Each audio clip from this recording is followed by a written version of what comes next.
Hi everyone and welcome to day 4 of my 31 Days of Horror, and today's movie is going to be Crawl or Die. Now before I continue talking about this film guys, I have to warn you that it may contain some spoilers, so if you've not seen the movie, please go out and do so before you continue watching this review.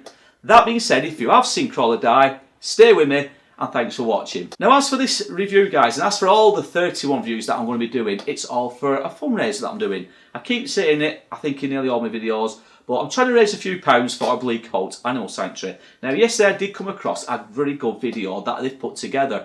I'm going to include it now guys for you guys to watch. It lasts about a minute and a half, 2 minutes. Please watch it. You'll get an exact feeling for what they do and what the fundraising is about. So please watch it. I'm going to put it on now and then we'll talk further about Crawl or Die straight after.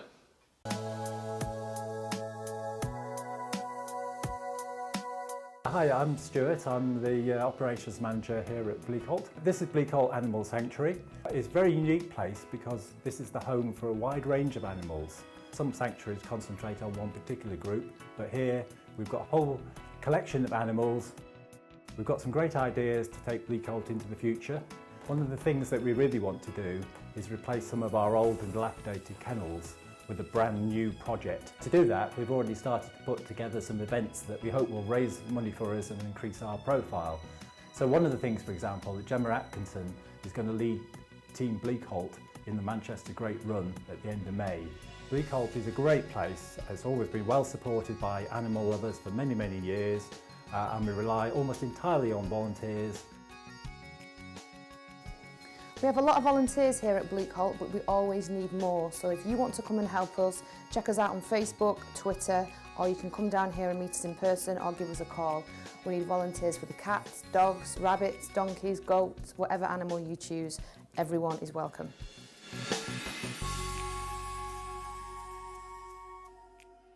So that's Bleakholt Animal Sanctuary guys. Now as you can see they do a tremendous job. They look after all these different animals, you know, but it doesn't come cheap. It does cost a lot of money on a day-to-day basis. They've got food, they've got obviously people's wages, they've got the bedding for the animals. It's, you know, there's maintenance of the buildings. There's a hell of a lot that needs money for. So that's why I'm doing these videos. If I can raise a few pounds, a couple £100, a couple of £1,000 would be great. But being realistic, if I can raise a few quid, guys, it would mean a lot to Bleakholt and it'd mean a lot to me. So that is Bleakholt Animal Sanctuary, and today as I said we're on day 4 of my 31 Days of Horror. The movie's Crawl or Die, and guess what? I've got not one but two. I've got two intros. Let's just see what they are. Hi, I'm Nicole Alonso and I'm an actress in the film Crawl or Die. I play the character Tank. I hope you enjoy the movie.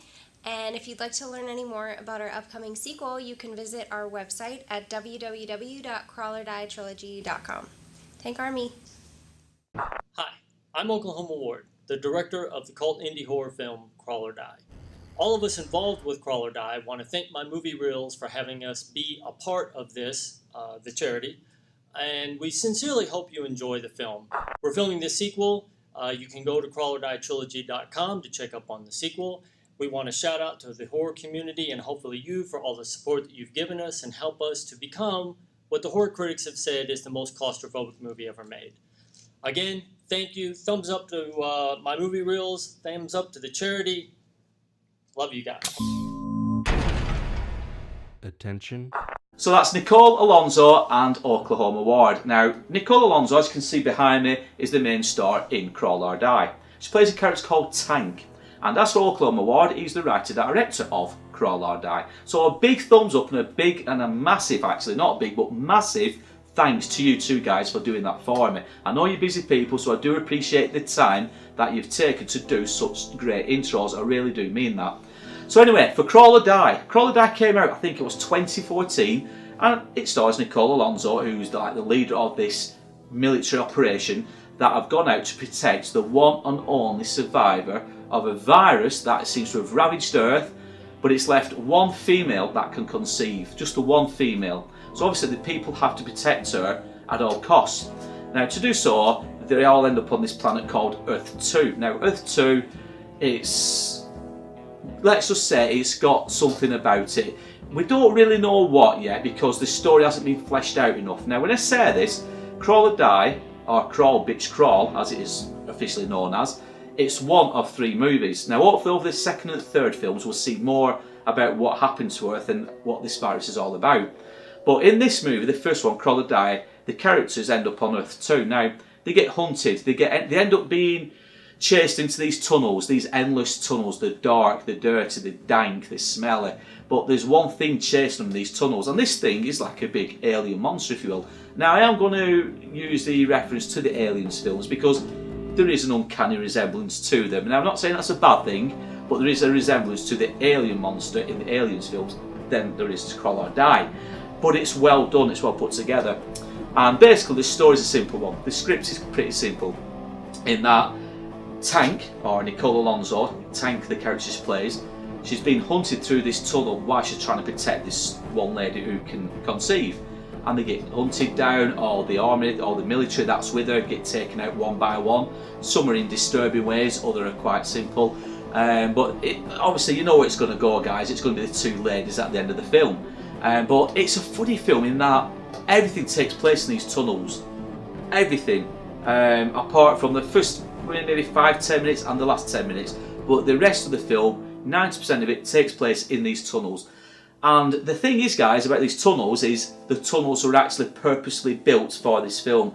No green screen, no chroma colouring and no backdrops. It's all what you see is what happens. Nicole, poor Nicole, is thrown into these tunnels by Oklahoma to film these scenes. I know that because I did an interview with Oklahoma a year or so ago for my website, links down below. So all the tunnels are purposely built, so there's a sense of realism to this film. Now, okay, a film where it shows a group of people being chased through tunnels, it may not seem that interesting. Trust me, guys, it is, and it keeps you vested throughout the entire film. I never once play on my phone, checking emails, going on Twitter, talking to other people whilst I'm watching Crawl or Die. And there's not many films I can say that about, because it's well acted, it's well paced, there's always something going on, even though you know these people are being chased through these tunnels, there's always something going on. Like I said, the script may come across as a bit basic to a lot of people, but I'm hoping that this is brought out a bit more, it's a bit more fleshed out, if you will, in the second and third films. So yeah, so Tank, she's looking after this one girl that can conceive, and all hell breaks loose in these tunnels. But the thing is, guys, the tunnels, they're not just tunnels, the tunnels get smaller and smaller and smaller, tighter and tighter and tighter as these characters move along throughout the film. So it does become a claustrophobic's worst nightmare. If you're claustrophobic, this film will not mix well with you. Me, I won't say I'm claustrophobic, but there were times I was thinking, my God, how are they doing this? How are they going to get out of this?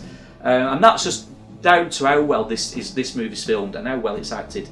I'm not just saying this to suck up to Nicole and Oklahoma because they've helped me with the intros. I mean this from the heart. The acting is really, really good. We see a lot of phases in Nicole. One minute she's the action hero lady, a bit like Sigourney Weaver in Aliens, if you will, proper macho, going for it. Then we see signs where she's pretty much giving up because she's thinking that's the end of the line, so to speak. She can't go any further. You know, we see the anger in her face when people are being killed around her. She really does put a lot of emotion, a lot of effort into this film. And you can tell that Oklahoma also has put a lot of love and effort into this film. Just with the lighting, you know, some of the background music, the ambient music, everything about it, guys, I really do like about Crawl or Die. And there's not many films out there like this.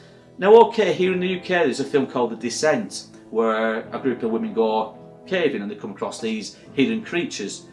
Yeah, okay, you could say there's similarities. I don't think Oklahoma and the directors of Descent ever got together and talked about this. I just think it's, you know, coincidence. But, you know, where Descent has a big cave and they have all these monsters, Crawl or Die is centred on basically Tank, this other character who she's protecting, and a couple of soldiers. That is it, basically, as well as obviously the monster that's chasing them. But it's so well put together. If you've not seen Crawl or Die, guys, please go out and find it. Now, here in the UK, you might struggle to buy it on a physical copy. Me, I had to pay for it on a digital download, but I do think it's been shown on Netflix. Now, I don't have Netflix anymore myself, guys, but I do think it's still on there. I'm not 100% sure, but check it out if you're on Netflix. But as I said, it's difficult to find physical copies in the UK. It's a pity because indie films, low budget films like Crawl or Die, I really do think need all the support they can get. And it's a pity when we can't get physical copies here in the UK. I know I can buy them online, I can get them from abroad, but they cost a hell of a lot of money to get shipped over. But yeah, digital copies, look online, Amazon, Play, iTunes, Netflix are streaming it, or they were streaming it. So please guys, if you're in the UK, go out and find this film. In the States, I dare say you guys have all seen it. If you have, comment down below. Tell me what your thoughts of Crawl or Die. And don't forget, it's the first of 3. So I'm hoping the second and third films will flesh out the story a bit more. You know, tell us more about Tank, because in Crawl or Die, the first film, we don't really get to know how she's become who she is. Why is she so physical and fighty and feisty, if that's the word I'm looking for. We don't really know much about Tank. In fact, we know pretty little. But she is an hard ass in this. She does kick some serious ass in this film. And I'd like to know why. Why is she like this? Hopefully the second and third films will tell us more. But yeah, Crawl or Die, guys, for me, it's a perfect film. I'm not going to give it a rating. I very rarely give films ratings because, I don't know, ratings are like everything out there. They're like all opinions, you know. We've all got opinions. So, Crawl or Die, guys, go out, go and see it. Now, as I said at the beginning of this review, guys, if you can dig deep, if you can put your hand in your pockets and help Bleakholt Animal Sanctuary, massive thanks to you all for doing so. In the meantime, guys, thanks for watching this short review. Come back tomorrow, I will have another one for day 5. So, yeah, so take care, look after yourself, guys, and I will see you all tomorrow.